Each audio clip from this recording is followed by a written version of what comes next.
Never chase, never beg, when silence becomes your power. 12 Secrets of Stoicism.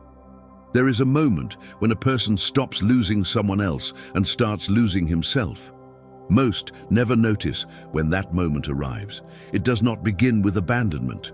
It does not begin with silence. It does not even begin with rejection. It begins when dignity starts bending in the name of keeping something alive. It begins when one more message feels necessary, when one more explanation feels justified, when one more attempt to be understood feels like proof of love, when in truth, it is already the first sign of self-betrayal.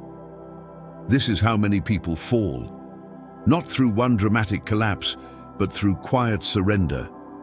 They chase what is pulling away. They beg for clarity from those who are comfortable giving confusion. They over-explain themselves to people who were never trying to understand them in the first place. And little by little, without realizing it, they stop standing on their own ground and begin living on emotional borrowed land. That is the real humiliation. Not that someone became distant, not that someone changed, not that someone left. The deeper humiliation is discovering how quickly you were willing to leave yourself behind in order to keep from being left behind by someone else. Stoicism was built for this moment, not for the easy moment, when life is stable and attention is abundant. For this moment, the one where the heart becomes restless, the mind becomes loud, and the soul is tempted to trade its own peace for a little more hope, a little more access, a little more time in someone else's uncertain hands. The Stoics teach something most people are not strong enough to hear at first. What is meant to remain in your life will not require you to kneel to keep it there. What respects you will not demand that you shrink in order to be accepted. What is real does not survive only through your exhaustion, and silence, when it is born from discipline, becomes more than the absence of words. It becomes a return to self-command, a return to proportion, a return to the inner ground from which a person can finally say, without anger and without pride, I will not abandon myself to preserve what is already leaving. This is what this journey is about. Not how to make someone chase you. Not how to appear detached. Not how to win a game of absence and reaction. This is about something rarer. It is about becoming so inwardly stable that you no longer collapse when life refuses to reassure you. It is about learning the difference between silence that hides weakness and silence that reveals mastery. It is about understanding why those who beg do not really beg for love, but for relief. Why those who chase do not lose others first, but themselves. And why the moment your peace matters more than being chosen is the moment your power finally returns home. Listen carefully then, because this is not a lesson about them. It is a lesson about the exact point where your dignity begins to bleed and the exact point where it can still be saved.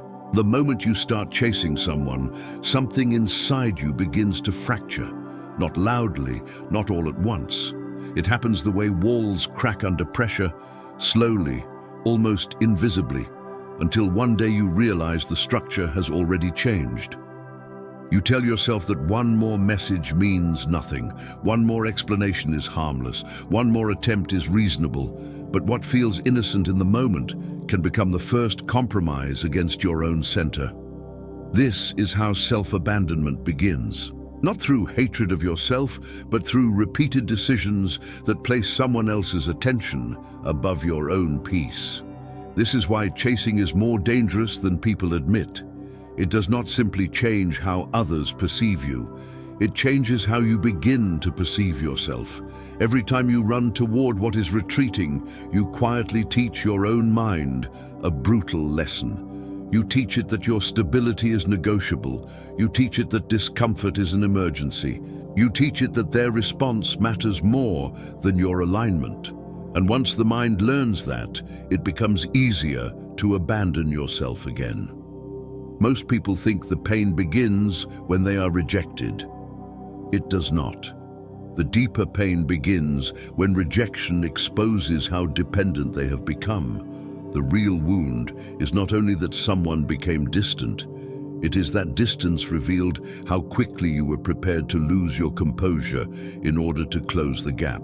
That is why chasing always leaves behind a taste of humiliation. Not because caring is weak. Caring is not weak. Loyalty is not weak. Effort is not weak. The humiliation comes from the moment care stops being an expression of dignity and becomes an expression of fear. That is the line most people fail to see. At first, they tell themselves they are fighting for the connection, but slowly, the fight changes. It becomes less about truth and more about relief. Less about love and more about control.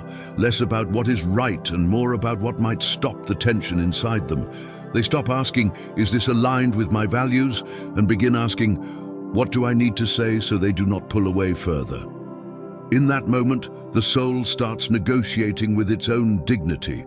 This is what the Stoics would never allow. Marcus Aurelius understood that the soul is shaped by the quality of what it repeatedly consents to. If you repeatedly consent to panic, your inner life begins to wear the form of panic. If you repeatedly consent to fear of loss, your actions begin to smell of submission. Chasing is not just a behavioral mistake, it is a corruption of posture. You stop standing as a person with weight and start moving like someone knocking on a door that has already been closed from the inside. And because you are inside the emotion, it does not feel like corruption. It feels like urgency. It feels like honesty. It feels like fighting for something meaningful. This is why so many people romanticize their own self-betrayal. They call it passion, they call it devotion, they call it refusing to give up. But if your effort requires you to repeatedly violate your own peace, it is no longer noble. It is self-erasure wearing beautiful language. A Stoic becomes clear here. He understands that chasing does not restore balance.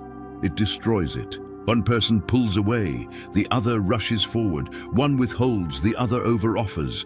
One becomes the center of gravity, the other begins orbiting around uncertainty. That is not connection. That is power quietly transferring from the anchored to the unanchored.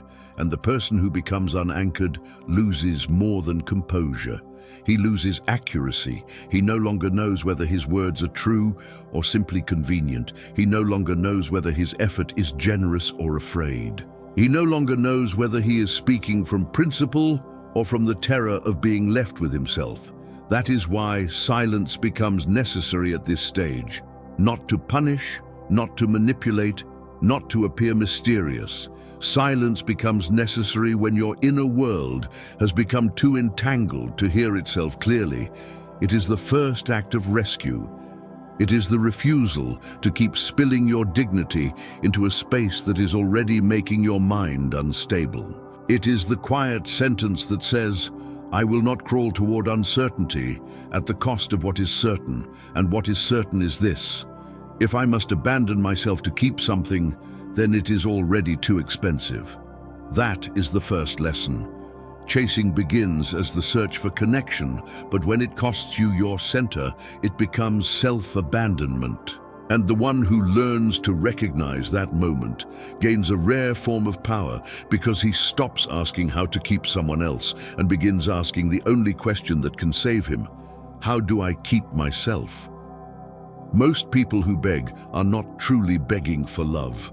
They are begging for relief. Relief from the pressure in the chest, relief from the uncertainty in the mind, relief from the unbearable feeling of not knowing where they stand while someone else remains emotionally out of reach. This is why begging appears most often when the soul is weakest and the mind is least disciplined. It is not always the cry of deep love. More often, it is the cry of a person who has lost the ability to sit still with pain without immediately trying to escape it. That truth is difficult because it strips away illusion. It is easier to say, I begged because I cared so much. It is harder to say, I begged because I could not tolerate what their silence was showing me about myself. When someone becomes distant, cold, inconsistent, or unclear, the untrained mind does not simply notice the shift.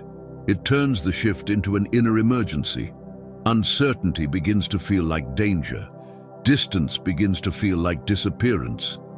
Silence begins to feel like a verdict on your worth. And once the mind interprets things this way, it no longer moves with reason. It moves with desperation. This is what begging really reveals. Not how much you love, but how little discomfort you can endure without surrendering your dignity. The Stoics understood this with merciless precision. Epictetus taught that suffering grows wherever the soul attaches itself to what it does not command. Another person's attention is not yours to command. Their consistency is not yours to command. Their willingness, their warmth, their maturity, their honesty, their decision to remain, none of these belong to your control. And yet the dependent mind tries to seize them through explanation, pleading, and emotional exposure. It tries to force security out of what is uncertain, and in doing so, it loses its own. That is why begging always weakens the one who does it. A person who is desperate for relief becomes willing to tolerate what he would once have rejected. He starts saying things he does not mean, offering explanations no one earned, remaining available where reciprocity no longer exists. From the outside, this can look like devotion, but the Stoic asks a more serious question. Is this devotion, or is this fear disguised as devotion? Because once another person becomes your only source of peace, your behavior will no longer be governed by dignity. It will be governed by your hunger to be soothed. And the hunger to be soothed makes people obedient. They accept half answers because they cannot bear no answer. They accept crumbs because they cannot bear emptiness. They accept emotional confusion because the alternative would be confronting their own instability. This is how dependence turns intelligent people into negotiators of their own worth, not because they are foolish, but because pain has made them impatient with truth. Seneca warned that we suffer more in imagination than in reality, and nowhere is that clearer than here. The begging mind imagines that one more message will change the structure of the situation. One more confession will awaken reciprocity. One more proof of sincerity will create certainty. But reality does not bend because a person is emotionally intense. What is half-hearted remains half-hearted. What is withdrawn remains withdrawn.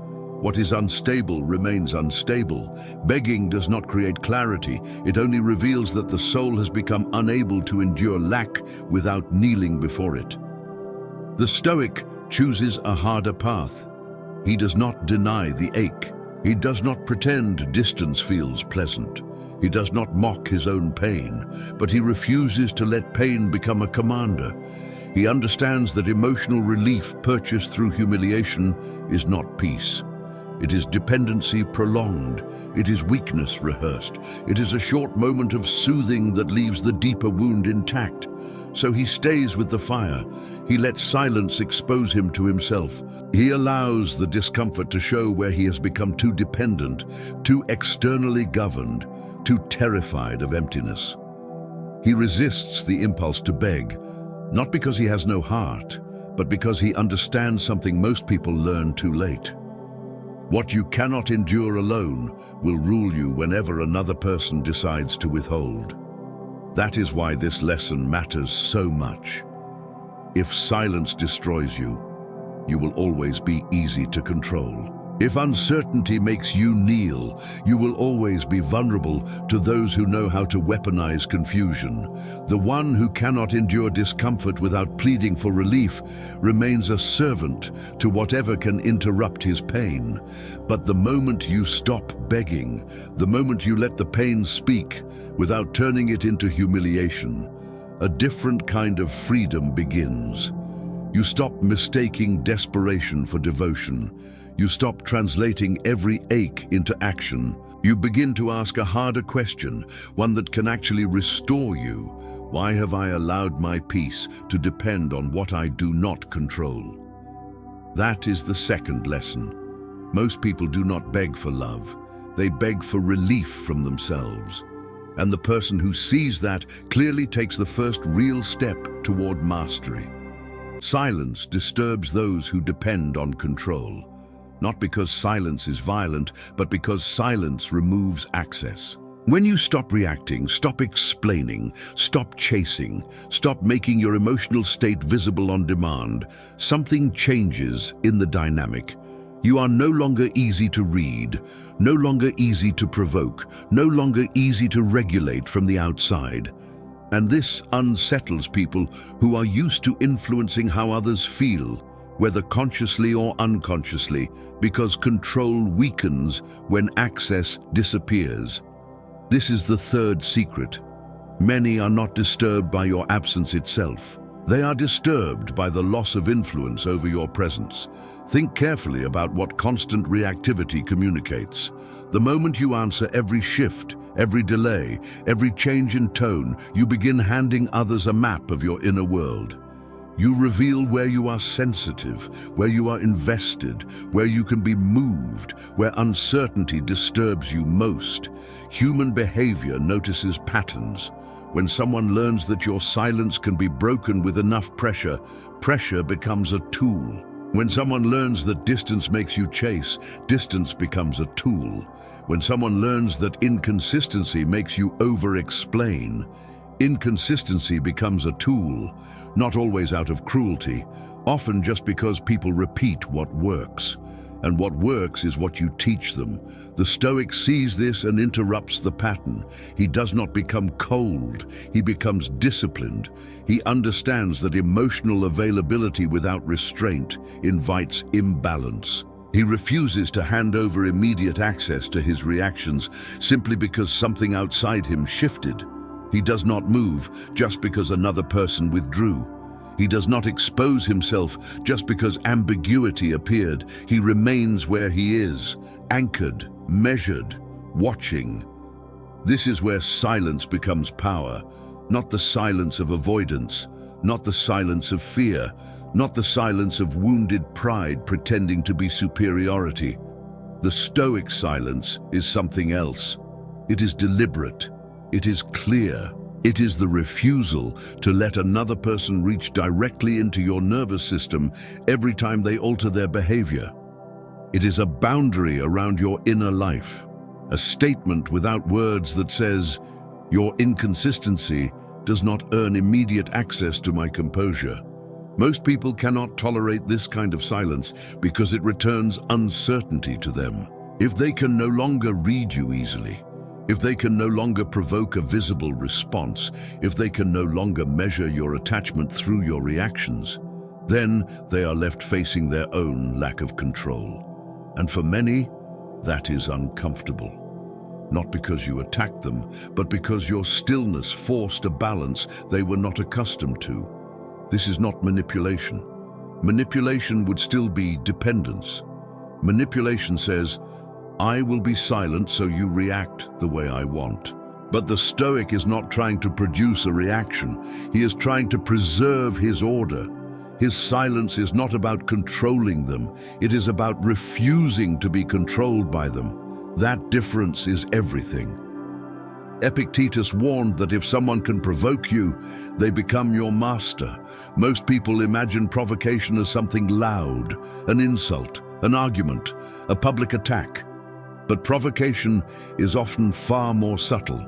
It is the delayed response, the emotional withdrawal, the half-presence, the inconsistency that tests whether you will remain centered or become frantic.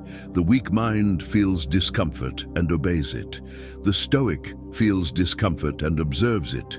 That pause changes everything, because inside the pause, power grows. The reactive person feels tension and immediately acts.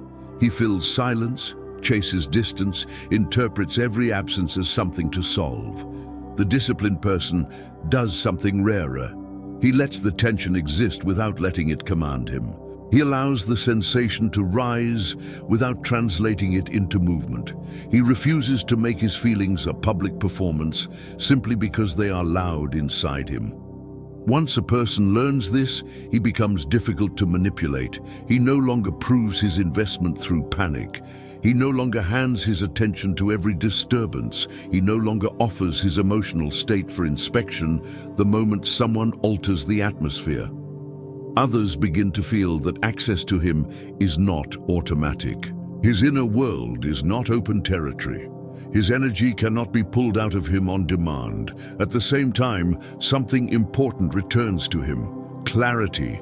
Constant reactivity drowns clarity in noise. But silence lets the mind settle. It lets reality come into focus. You begin to see who is steady and who is unstable, who values your presence and who only values your response, who remains without being pulled and who disappears when not pursued. The reactive mind cannot see these things. It keeps interfering. Silence stops the interference. This is why silence is feared. Not because it is empty, but because it reveals. It reveals whether something can stand on its own. It reveals whether another person was attached to you or attached to their influence over you. It reveals whether the bond had structure or whether it was being maintained by your constant emotional motion. The Stoic no longer uses silence as a tactic. He uses it as a standard. If something collapses the moment you stop reacting, it was never stable. If something requires constant access to your emotions in order to continue, it was never balanced. If something grows only when you are being pulled out of yourself, it was never built on respect. That is the third lesson. Silence unsettles those who depend on access to your reactions, and the one who learns to remain composed inside that silence becomes a person the world cannot easily manipulate. There comes a point where explanation stops being clarity and becomes submission. Most people never see the exact moment this line is crossed. They think they are simply being honest, open, reasonable, mature. They believe that if they can just say it better, explain it more clearly, add more context, soften the tone, make the intention impossible to misread, then they will finally be understood. But there is a hidden danger in constant explanation. The more compelled you feel to justify your feelings, your choices, your boundaries, your worth to someone who is already resisting understanding, the more you step out of authority and into negotiation. This is the fourth secret. The need to be understood by everyone can become a sophisticated form of slavery. Most people over-explain for one reason: silence feels unbearable to them. The idea of being misread disturbs them so much that they would rather pour themselves out completely than stand still in the possibility of being seen incorrectly. So they send the long message. They clarify again. They defend their motives. They reshape the story from 3 different angles and hope that if they expose enough of themselves, the other person will finally see them accurately. But understanding is never created by effort alone. It requires willingness on the other side.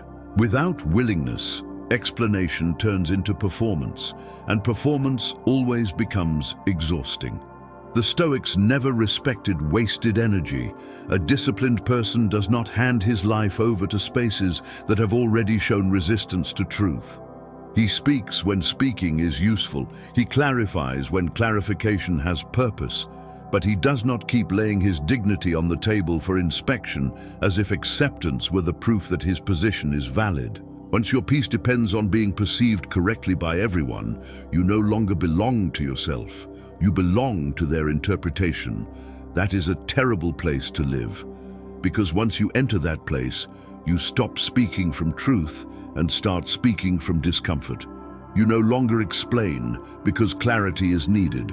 You explain because misunderstanding feels like rejection. You explain because silence feels dangerous. You explain because you fear that if you do not correct the narrative, you will lose your place. And little by little, your words stop coming from grounded self-expression and start coming from anxiety. That is the hidden cost. You stop asking, "Is this worth saying?" and start asking, "How do I make them see me the way I need to be seen?" That shift changes everything. now your focus is no longer truth. It is control over perception. And perception, no matter how much you wish otherwise, is not yours to control. Epictetus made this plain. Your words belong to you. How others receive them does not. The Stoic remembers this and therefore does not overextend himself into impossible labor. He does not believe that enough explanation can force understanding. He knows that those who are willing to understand need clarity, not endless persuasion. And those who are committed to misunderstanding will turn even your precision into more material for confusion. This is why constant explanation quietly weakens a person. It sends a message. It signals that your stability depends on external agreement. It signals that you are uncomfortable standing alone in your own perspective. It signals that your worth needs witnesses. And once that signal is repeated enough times, people begin to expect your justifications. They come to see your need to clarify as something available to them. They test how far they can push before you begin explaining again. This is not communication. This is dependence refined. The Stoic refuses to live inside that pattern. He does not become mute. He does not become defensive or proud. He simply becomes restrained. He understands that truth does not need to be endlessly repeated in order to remain true. He understands that one honest statement can be enough. And once he has spoken clearly, he does not chase acceptance. He does not keep reshaping himself for a mind that has already shown it does not want to meet him fairly. Here again, silence becomes essential, not as avoidance, but as integrity. There are moments when the strongest response is to say nothing more. Not because you have nothing to say, but because you have already said what needed to be said. Not because you cannot defend yourself, but because you refuse to keep offering your dignity where it is being treated like something that must be argued into existence. This silence is not emptiness. It is a boundary around the self. Seneca understood the danger of too much exposure. A soul that leaks too much under pressure becomes weak, not because vulnerability is wrong, but because ungoverned vulnerability turns into self-dissipation. When you keep explaining under pressure, you train yourself to believe that your inner certainty is not enough unless someone else grants it legitimacy. That belief poisons every interaction. It makes you explain where you should simply state, defend where you should simply stand, justify where you should simply leave. The Stoic breaks the pattern. He speaks with intention. He does not rush to fill silence. He does not tremble before misunderstanding.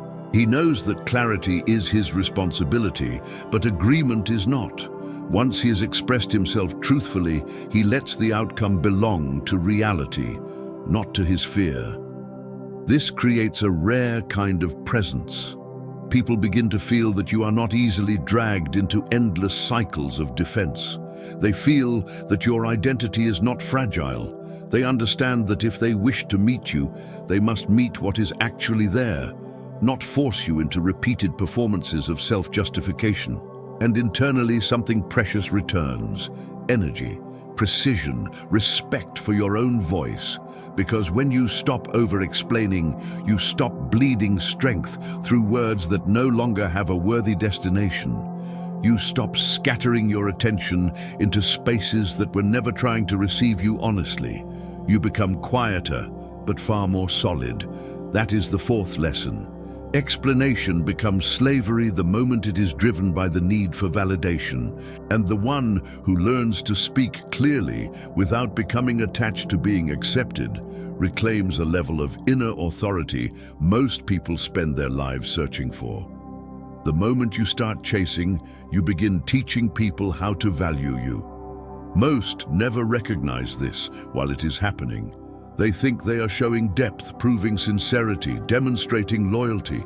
They believe that the more they offer, the more appreciated they will become. But human beings do not interpret behavior only through your intentions. They read patterns, they read posture, they read what your actions suggest about your relationship with yourself. And when your behavior says that you will overextend, over-explain, over-pursue, and remain available even in imbalance, others learn something dangerous. They learn that access to you can be obtained without equal effort. This is the fifth secret. Chasing trains people to expect your imbalance. That truth cuts because it removes comforting fantasies. Many want to believe that enough effort will eventually be rewarded with proper value, enough patience, enough forgiveness, enough persistence, enough emotional generosity. But value is not created by one person carrying the weight of two. Value is shaped by what is required, what is reciprocated, and what is quietly tolerated. If you continue showing up where you are not matched, continue giving where you are not met, continue proving where nothing is being built in return, you do not elevate the connection. You lower the cost of access to you. And when the cost is low, care becomes careless. The Stoics would not have found this surprising. They knew that repeated behavior forms expectation. Every repeated act instructs the world about how to approach you. A person who stays anchored communicates one thing. A person who keeps chasing what withdraws communicates another. One says, "My center remains with me." The other says, "My center moves according to your distance." That distinction changes the entire structure of how others relate to you. This is why words alone do so little. You can say you want balance. You can say you deserve reciprocity. You can say you value yourself. But if your actions continuously announce that you will remain regardless of imbalance, then your behavior is teaching a different lesson. Behavior is the deeper language, and it always outlives what is spoken. A Stoic sees this with painful clarity. He notices that every time he answers disrespect with more pursuit, he is teaching that disrespect does not cost access to him. Every time he answers distance with more effort, he is teaching that distance earns more of his attention. Every time he answers inconsistency with increased availability, he is teaching that his energy can be interrupted without consequence. This is not only about romance, it is about human nature. What is tolerated becomes normal. What becomes normal is no longer valued. And once it is no longer valued, resentment enters. That is how overgiving quietly poisons the soul. You begin by hoping your effort will build something. But if effort remains one-sided, eventually you feel drained, unseen, taken for granted. Still, many continue. Why? Because they have confused their own consistency with moral superiority. They think that reducing effort would mean they did not care enough. They think that stopping pursuit would mean they are cold. But the Stoics teach something more mature. Restraint is not cruelty. Restraint is the refusal to let care destroy proportion. A Stoic may care deeply, but he does not let care become self-erasure. That is where dignity enters. Dignity does not beg to be recognized. It does not announce itself. It is visible in what a person refuses to continue. It is visible in the moment he understands that his effort is no longer generosity, but surrender. It is visible in the decision to stop teaching others that his energy is infinitely available regardless of what they return. When that decision is not made, the consequences spread inward. The mind begins to absorb a terrible message. It begins to believe that being valued requires over-functioning, that love requires pursuit, that connection survives only if you do more, tolerate more, explain more, carry more. This is how people end up living as emotional laborers in relationships that were never structured to meet them equally. The Stoic rejects this. He understands that value is protected by proportion, not by over-offering. He does not become calculating or cruel. He simply stops violating the natural order of respect. He stops pouring into vessels that do not hold. He stops supplying all the movement in dynamics that cannot stand without his exhaustion. And the moment he stops, reality appears. He sees who steps forward when he no longer compensates. He sees who only cared while he was carrying the bond. He sees who valued him and who merely valued his effort. This can wound the heart, but it cleans the vision. It separates presence from dependence. It separates substance from appetite. That is why silence becomes powerful again. Not because silence makes others return, but because silence stops you from teaching the wrong lesson. It interrupts the pattern that made your attention seem endlessly obtainable. It allows the connection to show whether it has any life without your constant reinforcement. If it does not, then what disappeared was never being held together by mutual value. It was being held together by your overextension. The Stoic accepts that without bitterness. He does not need revenge. He only needs truth. And the truth is this: people often rise or fall to the standard your behavior establishes. If your behavior says your dignity remains intact, even when theirs does not, the dynamic changes. If your behavior says your presence is not automatic, where respect is not mutual, the dynamic changes. Even if others do not transform, you do. You become harder to misuse, harder to confuse, harder to take for granted. That is the fifth lesson. Every time you chase, you teach others how to value you. And the person who stops over-offering where there is no equal return begins to restore something far more important than attention. He restores the standard by which his own life will be treated. Emotional urgency is one of the quickest ways to lose dignity without noticing. It rarely arrives wearing the face of weakness. It feels immediate, sincere, necessary. It tells you that something must be said now, fixed now, clarified now, repaired now. It convinces you that delay is dangerous and restraint is foolish. But this is exactly how people destroy their own position in moments that required calm. They confuse inner pressure with truth. They confuse panic with importance. They confuse urgency with love. This is the sixth secret. Emotional urgency usually signals not that something is precious, but that your inner world has become unstable. The Stoics knew the first stirrings of emotion were natural. Pain rises, fear rises, anxiety rises. The mistake begins when a person treats that first movement as an order. He feels discomfort and obeys it. He feels uncertainty and reaches. He feels threatened and begins trying to solve what has not even been clearly defined. Once that happens, he is no longer acting from judgment. He is acting from internal pressure. And pressure is a terrible ruler. Think of how often people ruin clarity because they cannot wait. One delayed reply, and the mind spirals. One cold response, and they send paragraphs. One shift in tone, and suddenly they are making decisions from a place of panic. They do not pause to ask what is true. They ask only what might make this feeling stop. That is what urgency does. It narrows the vision. It turns discomfort into emergency. It makes the soul impatient with reality. A Stoic refuses to be ruled like this. He does not deny what he feels, but he does not hand authority to it either. He knows that not every impulse deserves expression. Not every sensation deserves action. Not every ache deserves a response. The place where mastery begins is not in the absence of pressure. It is in the moment. Pressure demands movement, and you remain still long enough to see clearly. Because clarity and urgency rarely live in the same breath. Urgency wants relief. Clarity wants truth. Urgency says, act before you lose control. Clarity says, your need to act may be the very thing proving you have already lost it. That is why so many people regret what they say in emotionally charged moments.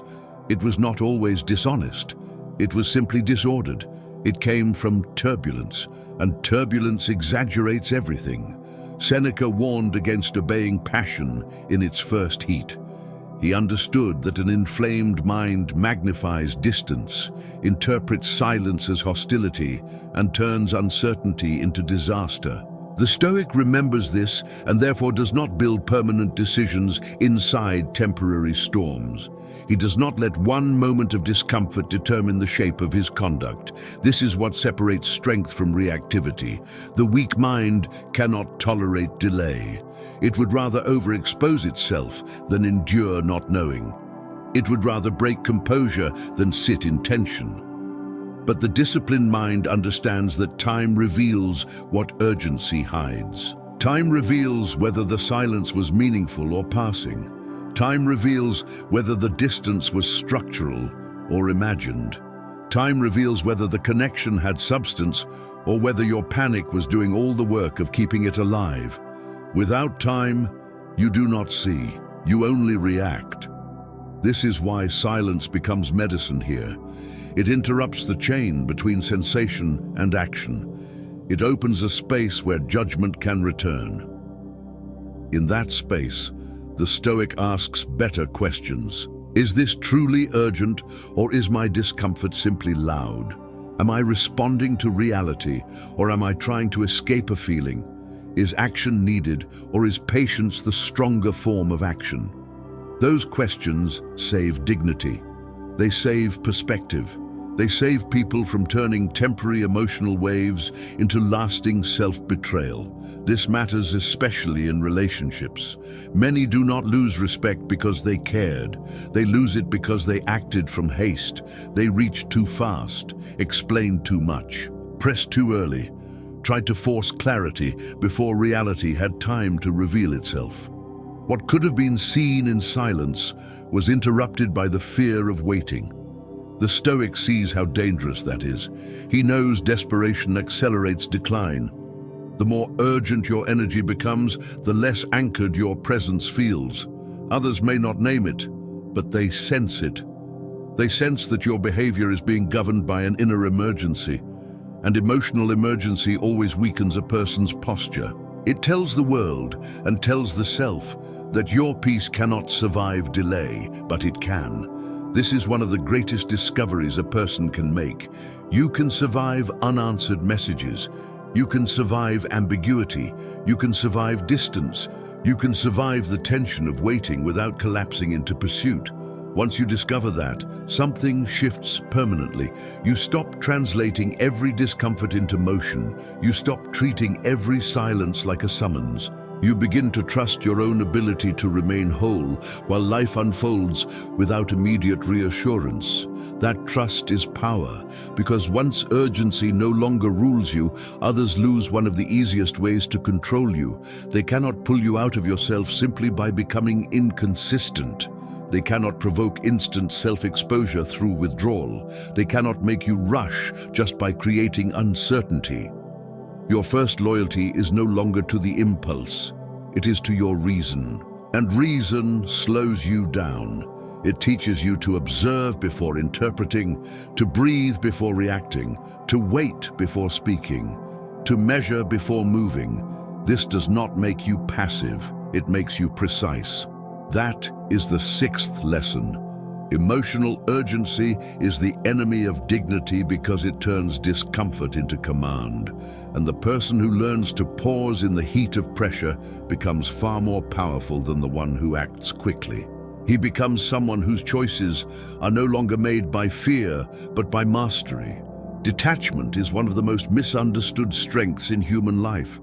Most people hear the word and imagine coldness, distance, indifference, the refusal to feel. They assume detachment means becoming emotionally empty, but that is not what the Stoics taught. Detachment is not the rejection of feeling. It is the refusal to let feeling rule the soul. It is not the abandonment of others. It is the return to yourself. This is the seventh secret. True detachment does not make you hollow. It makes you whole. Look closely at what happens when attachment loses discipline. A person's mood begins depending on replies. His peace begins depending on presence. His worth begins fluctuating with attention. He is no longer standing on his own ground. He is standing on ground that belongs to someone else, and that ground shifts whenever they shift. When they withdraw, he falls. When they go silent, he begins to disappear from himself. This is why attachment without awareness becomes dangerous, not because connection is wrong, but because unconscious dependence slowly relocates your center outside of you. The Stoic does not avoid connection. He avoids exile from himself. That distinction changes everything. A detached person can care deeply without collapsing. He can love without clinging. He can remain present without demanding constant reassurance. Why? Because his foundation does not come from the other person. It comes from within. This is what gives detachment its strange power. It is not the power of numbness. It is the power of inward sufficiency. Most people attempt detachment only after they have already suffered, after they have chased too hard, over-explained too much, waited too long, tolerated too little respect. And even then, many misunderstand the path. They try to detach by shutting down, by pretending not to care, by building walls instead of rebuilding structure. That is not Stoicism. That is defense born from injury. True detachment is built through clarity. Clarity that another person's inconsistency is not the measure of your worth. Clarity that your stability cannot remain if it depends entirely on what you cannot control. Clarity that peace must be rooted within, or it will vanish every time life refuses to reassure you. Marcus Aurelius wrote that you have power over your mind, not outside events. Detachment is nothing more than living that truth without compromise. It means guarding your inner life from becoming hostage to someone else's behavior. That is why detachment feels powerful to others, not because you become unreachable, but because you are no longer easily moved. You are not dragged by every shift, shaken by every silence, or ruined by every change in tone. There is a steadiness in you that does not require constant confirmation. And steadiness is rare enough that people often mistake it for coldness. But this steadiness comes with a cost. You must be willing to face yourself. When you stop chasing, stop begging, stop overreacting, stop filling every silence, you are left alone with your own mind, with your unanswered questions, with your discomfort, with the parts of yourself that were using movement as a way to avoid stillness. Many people call this emptiness, but it is actually revelation. It is the moment you begin to see where you were too dependent, too afraid of absence, too willing to ignore your own boundaries to avoid being left alone. This is not pleasant. It is necessary, because detachment is not an escape from others. It is a confrontation with yourself. It is the rebuilding of the part of you that became unstable from leaning too much on what was never yours to command. And when that rebuilding begins, urgency weakens. Fear loses volume. The need to chase starts fading. You begin to feel sufficient in your own company. That is where freedom begins. The Stoic does not detach because he hates people. He detaches because he understands proportion. He understands that closeness should not cost inner order, that presence should not require self-betrayal, that love should not demand the surrender of dignity. And because he understands this, he becomes selective, not in arrogance, in alignment. He no longer invests where there is no reciprocity. He no longer explains where there is no willingness to understand. He no longer chases where there is no movement toward him. He no longer begs where there is no intention to give.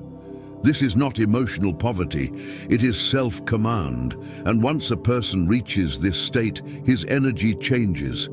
He becomes calm where he used to panic, silent where he used to overtalk, still where he used to rush. Not because he feels less, but because he is no longer governed by what he feels. This is mastery. The world may call it distance. Some will say you changed. What they really mean is that they no longer have the same access to your instability. They no longer find you easy to pull out of yourself. They no longer find your peace available for negotiation. That is not loss, that is protection. That is the seventh lesson. Detachment is not the absence of care. It is the restoration of inner authority, and the one who learns to care without collapsing becomes someone who no longer fears distance because he is no longer distant from himself. There comes a point when staying costs more than leaving. Most people feel this point long before they act on it. It begins as a quiet tension beneath the surface, an awareness that something no longer fits, no longer breathes, no longer stands upright, no matter how much effort is poured into it. But rather than listening to that signal, many resist it. They stay longer, try harder, explain more, endure more. They call it loyalty. But often it is not loyalty at all. It is fear refusing to release what has already begun to erode them. This is the eighth secret. The person who cannot walk away will eventually lose himself trying to stay. Walking away is misunderstood because people confuse endurance with virtue. They think that remaining proves depth, that leaving proves weakness, that holding on no matter the cost is morally superior to accepting what is no longer aligned.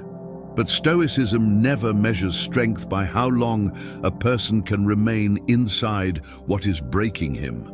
It measures strength by whether he can act in accordance with reason, even when emotion begs him to do the opposite.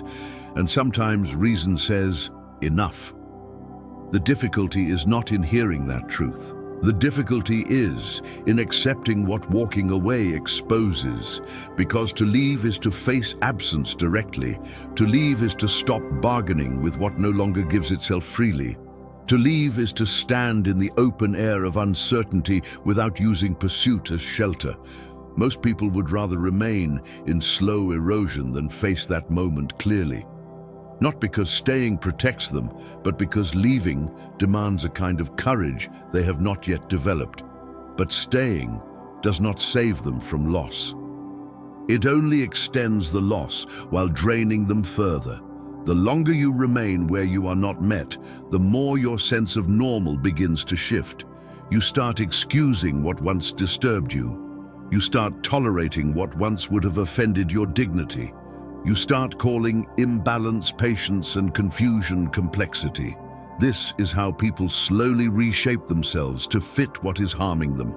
They think they are preserving the bond.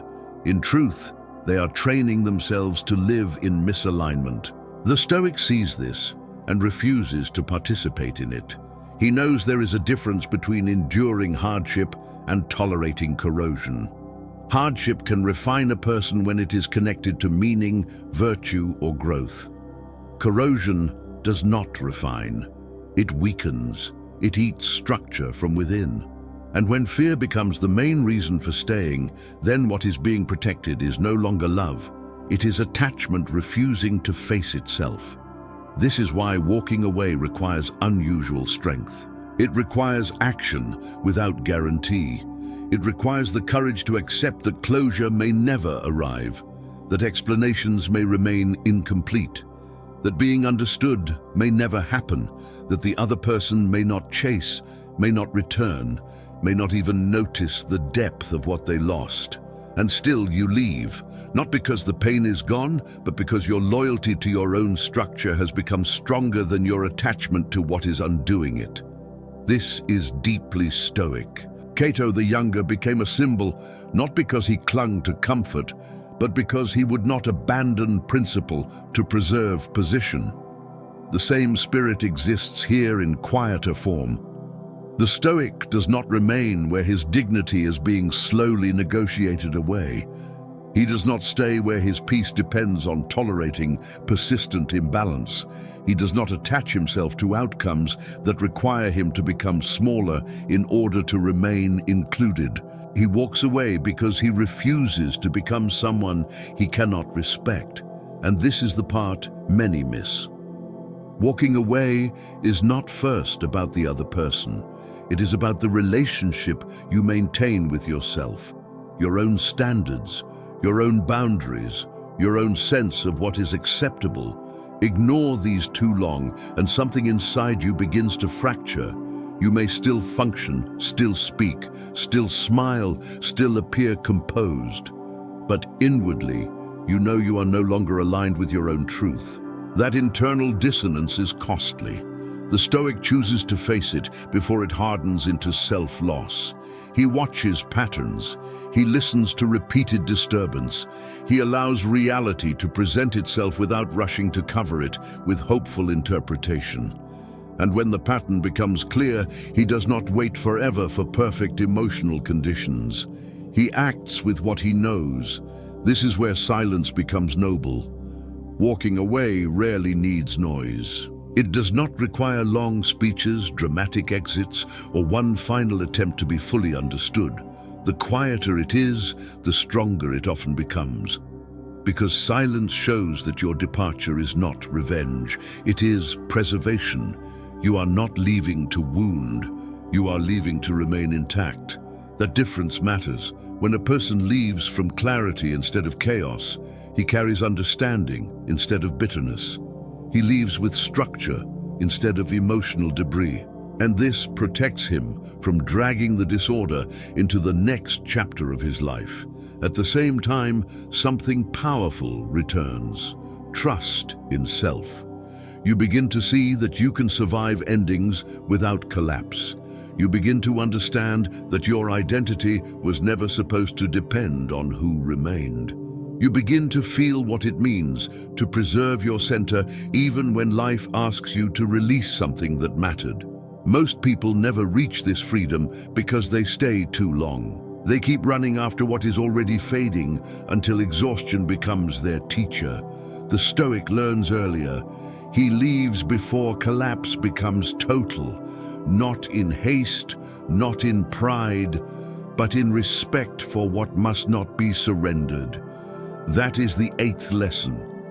The ability to walk away is not weakness. It is the evidence that your loyalty to yourself has become stronger than your attachment to what is slowly eroding you. And the one who learns to leave with clarity becomes someone who no longer fears endings, because he understands that what he preserves in himself is worth more than what he loses outside. Silence reveals who was drawn to your essence and who was only addicted to your pursuit. This is one of the hardest truths to confront because it tears apart many comforting illusions. As long as you keep initiating, keep explaining, keep overgiving, keep supplying attention and emotional movement, it is easy to believe the bond has depth simply because it has activity. Constant contact can look like connection. Repeated effort can feel like intimacy, but movement is not always meaning. And once your pursuit stops, reality begins to stand without decoration. This is the 9th secret. Silence does not destroy what is real. It exposes what was only surviving through your effort. Most people sense this long before they admit it. Somewhere beneath the surface, they know that if they stop carrying so much of the dynamic, something might weaken or disappear. And because they fear what that would reveal, they keep going. They keep supplying what the other person does not naturally offer. They keep the structure standing with their own emotional labor, then call the structure mutual. But mutuality that exists only through one person's overfunctioning is not mutuality. It is imbalance disguised as connection. The Stoic refuses to live inside that illusion. He values truth more than comfort. If something can exist only while you are exhausting yourself to sustain it, then it is not as solid as your heart wants to believe. If someone becomes attentive only when they sense you withdrawing, if they offer presence only when you have already offered much more, if their energy depends entirely on what you continue to supply, then they may not be attached to you at all. They may be attached to access, to validation, to the emotional fuel that your pursuit provides. That realization can wound deeply. Because many people do not miss the person as much as they miss the version of the story in which their efforts still seem to mean they were valued. They confuse their own investment for evidence of the other person's depth.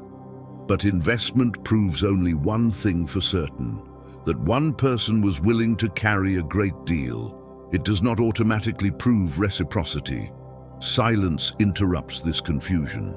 It removes the engine you are constantly feeding into the bond and asks a ruthless question. If I stop chasing, what remains? That question frightens the dependent mind because the answer cannot be controlled. It can only be witnessed. And witnessing feels passive to people who are used to manufacturing closeness through effort. But this witnessing is exactly where maturity begins. When you become silent in a disciplined way, not to test, not to manipulate, not to provoke, you allow the dynamic to show whether it has any independent life. Who reaches without being pulled? Who notices your absence without needing to be trained to notice it? Who remains steady without your constant emotional reinforcement? Who disappears the moment you stop making access effortless? Those are not small revelations.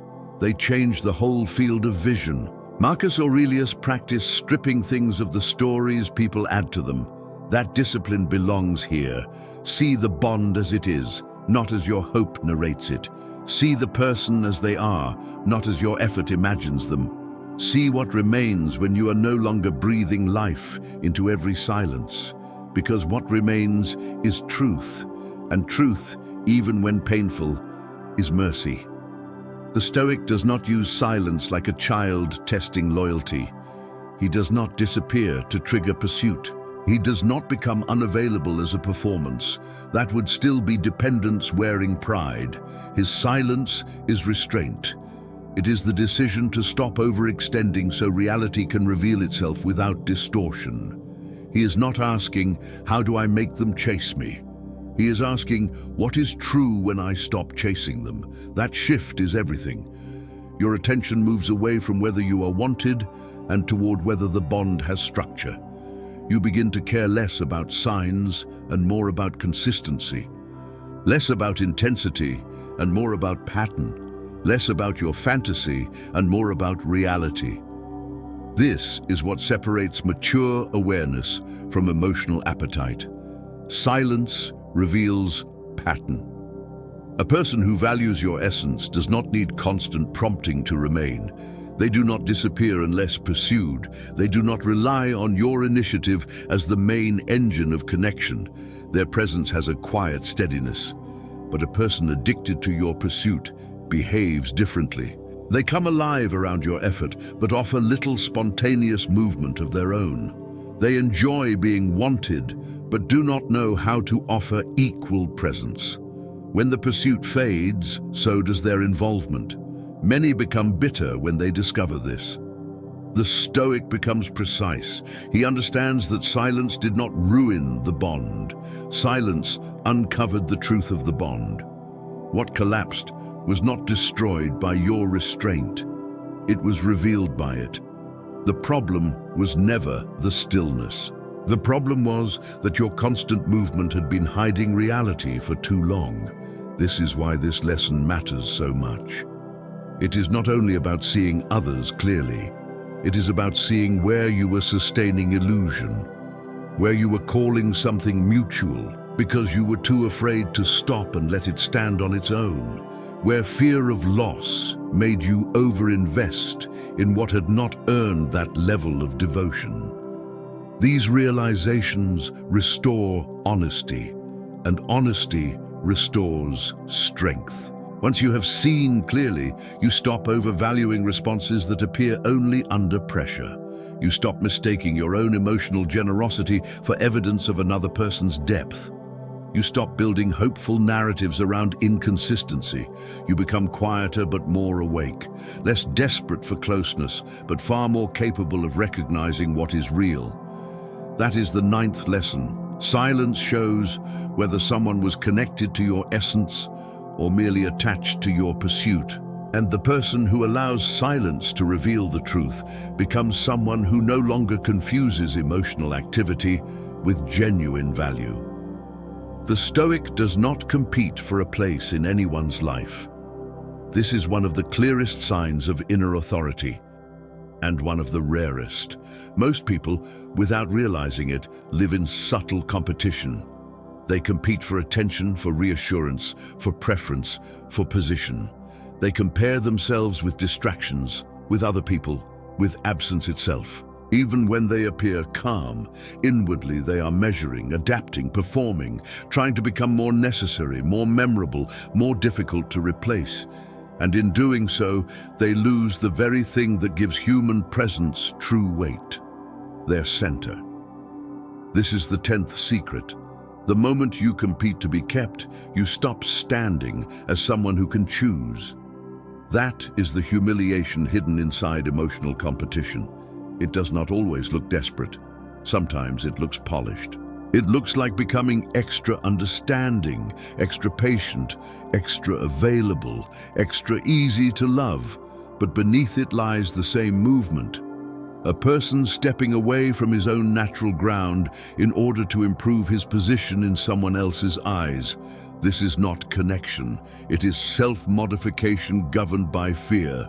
The Stoics would not have respected that posture. Not because they rejected affection, but because they understood that once your peace depends on securing a place in another person's life, your actions stop being governed by principle. They become governed by strategy. You begin asking questions that quietly degrade the soul. What must I say so they stay interested? What must I tolerate so they do not leave? Which parts of myself must I soften, hide, rearrange, or silence in order to remain desirable? A person may call this devotion. The Stoic calls it dependence. Marcus Aurelius would remind you that the value of a soul is measured by what it chooses to value. If being selected becomes the highest thing you value, then your inner life begins organizing itself around that need. You become highly reactive to approval and highly vulnerable to its absence. Your emotional climate shifts according to preferences you do not control. Your peace becomes seasonal, changing with another person's mood. This is no way to live. A life lived, as audition is a life lived without rest. The Stoic refuses to audition. He refuses to present himself as a product to be preferred. He does not chase favor by becoming less true. He does not fight for position in spaces where mutual recognition does not arise naturally. He does not compete with inconsistency, indifference, or emotional absence. Why? Because a person who knows his own weight understands a difficult truth. Any place he must fight to keep by abandoning dignity is already beneath the standard of his soul. This is not arrogance, it is alignment. The Stoic does not believe he is superior to others. He simply knows that self-respect cannot survive where one is constantly trying to earn what should be freely reciprocated. That is what immature minds misunderstand. They interpret refusal to compete as disinterest, refusal to chase as lack of feeling. But often the opposite is true. The person who no longer competes has usually suffered enough to understand that peace is too expensive to keep placing on unstable ground. And emotional competition is unstable ground. Once you enter it, you begin monitoring everything. Every delay, every tone change, every shift in energy, every sign that someone else may be receiving what you wish were given to you. The mind becomes a battlefield of comparisons. You are no longer asking whether the connection is healthy. You are asking whether you are still ahead, still preferred, still safe. That is not love. It is psychological warfare conducted inside your own nervous system. The Stoic steps out of the war. He does not need to be the loudest, the easiest, the most forgiving, the one who proves most, tolerates most, sacrifices most. He understands that genuine connection is not built through rivalry. It is built through mutual recognition. If that recognition is absent, no amount of performance will create something stable. At best, performance will buy temporary attention. And temporary attention bought through self-betrayal is always expensive later. That is why the Stoic grows quiet, where others become frantic. He understands that the urge to compete is usually fear trying to secure itself, fear of being forgotten, fear of not being enough, fear of losing place. But fear is a poor architect. Everything built by fear demands more fear to keep standing, more proving, more pleasing, more adapting, more compromise. Until very little of the original self remains, the Stoic refuses that reduction. He would rather be left than reduced. He would rather stand alone than stand somewhere by shrinking himself to fit. He would rather lose access to another person than lose access to his own integrity. This is not harshness, it is order. It is the natural result of valuing the soul more than applause. Once a person understands this, his presence changes. He no longer enters spaces trying to secure a place. He enters with presence. He no longer treats attention as proof of value. He treats value as something that must already exist within him before attention arrives. He does not beg to be prioritized. He watches where the priority arises naturally, where mutual respect is alive. If it does, he remains with gratitude. If it does not, he remains whole. This is why non-competition is power, not because it makes others chase you, but because it ends the internal disorder that made you chase at all. It frees you from measuring your worth through another person's choices. It returns you to the only place real strength can begin, your own mind. That is the 10th lesson. The Stoic does not compete for a place in anyone's life because true value is never secured through self-abandonment. And the one who stops auditioning for acceptance becomes someone whose presence carries a quiet authority that cannot be imitated. What you do not chase begins to show you its true nature. This is where silence becomes more than discipline. It becomes revelation. As long as you keep reaching, adjusting, initiating, interpreting, explaining, and carrying momentum, you are interfering with what reality would otherwise reveal on its own. Your effort becomes a constant force shaping the dynamic. Because of that, you never fully see what exists without you sustaining it. But the moment you stop, the moment you withdraw your unnecessary effort, the structure begins speaking for itself. This is the 11th secret. When you stop forcing movement, reality stops hiding. Most people fear this stage because illusion has been comforting them. They have built stories around inconsistency. They have turned distance into complexity, silence into mystery, emotional half-presence into something that only needs a little more patience. As long as they keep chasing, those stories stay alive. Every new act of pursuit becomes another excuse to believe the bond still has hidden depth. But when they stop, when they allow the situation to breathe without interference, the stories begin to collapse. And what stands in their place is clarity. Clarity that does not need interpretation. Clarity that does not require imagination. Clarity that simply shows, who reaches back without being pulled, who remains without being reminded, who vanishes the moment your labor disappears, who had substance and who merely had access to your effort. This is uncomfortable because it removes your illusion of influence. You can no longer tell yourself that one more attempt might reveal some hidden reciprocity. You can only observe what is actually there. But this is exactly where strength is built. The Stoic does not seek to dominate reality. He seeks to see it. Marcus Aurelius trained himself to accept what is presented rather than wrestle with what he wished were true. That same discipline matters here. Accept what is shown when your effort is removed. Accept what remains when you stop rescuing the dynamic from its own weakness. Accept what reality becomes when your fear no longer edits it.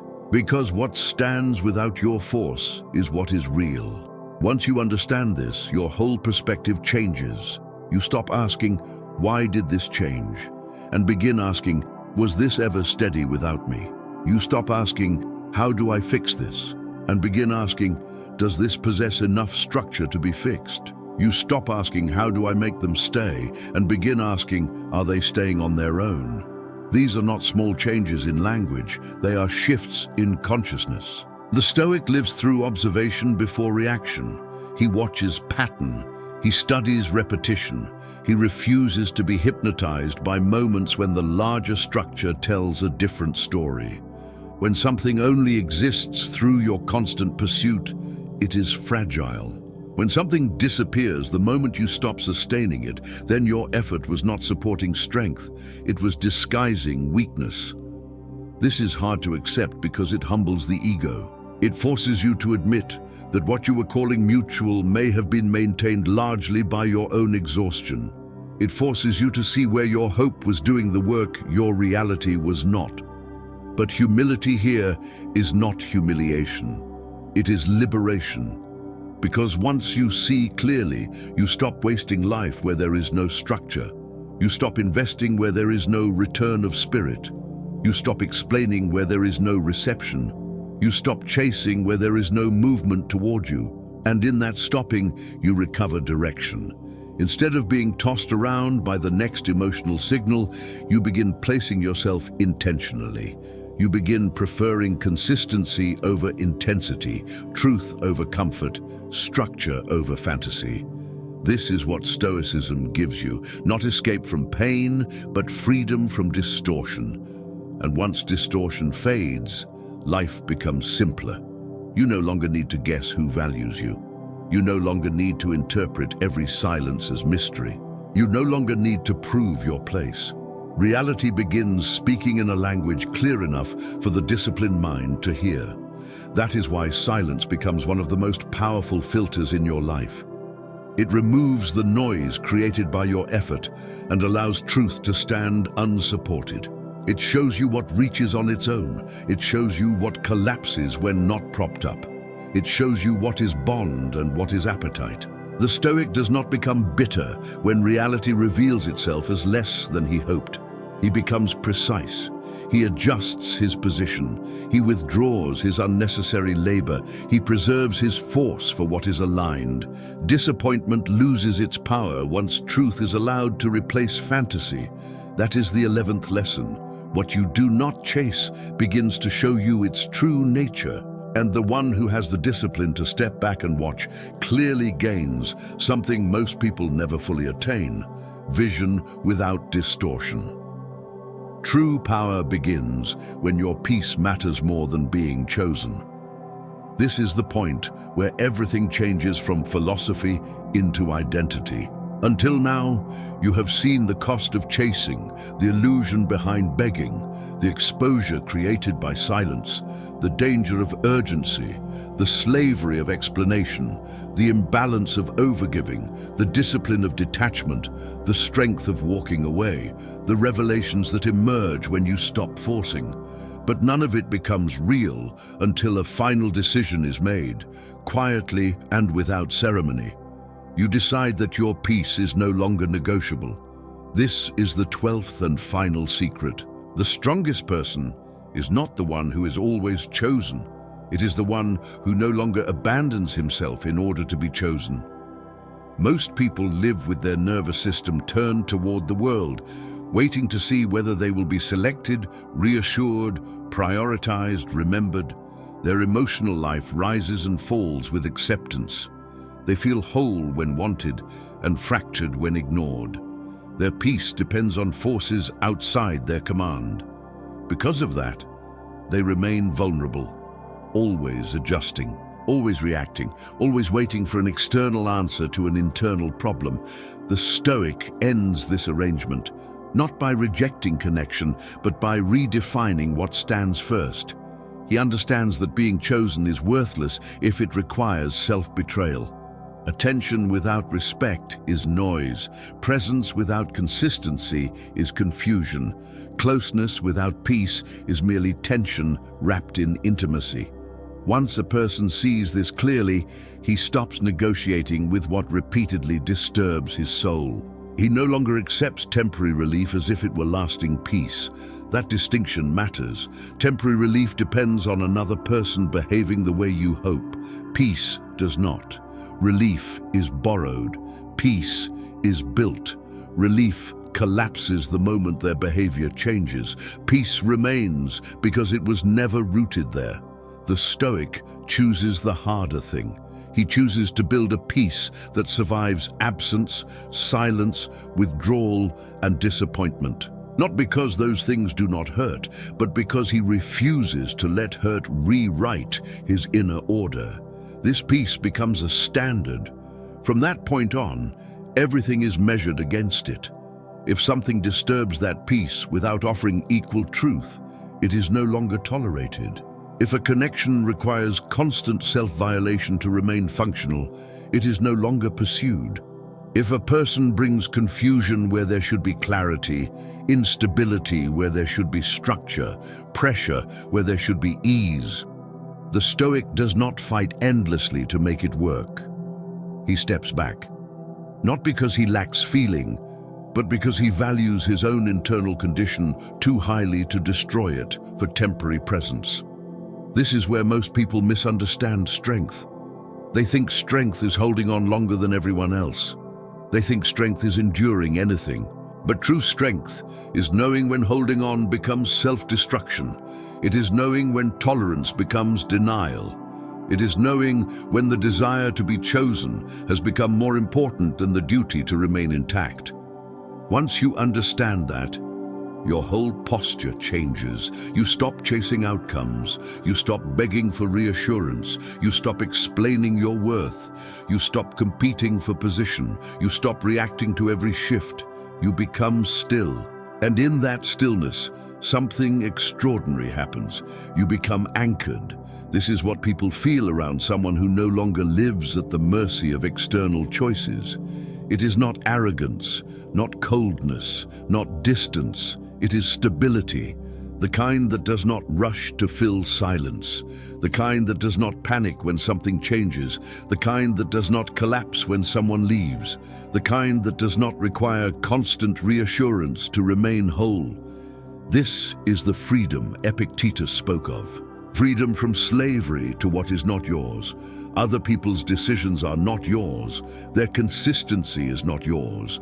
Their affection is not yours. Their willingness to remain is not yours. Once you accept that these things do not belong to your control, you stop kneeling before them. You stop begging for certainty from uncertainty. You stop asking absence to prove your value. You remain where you are, and from there you choose.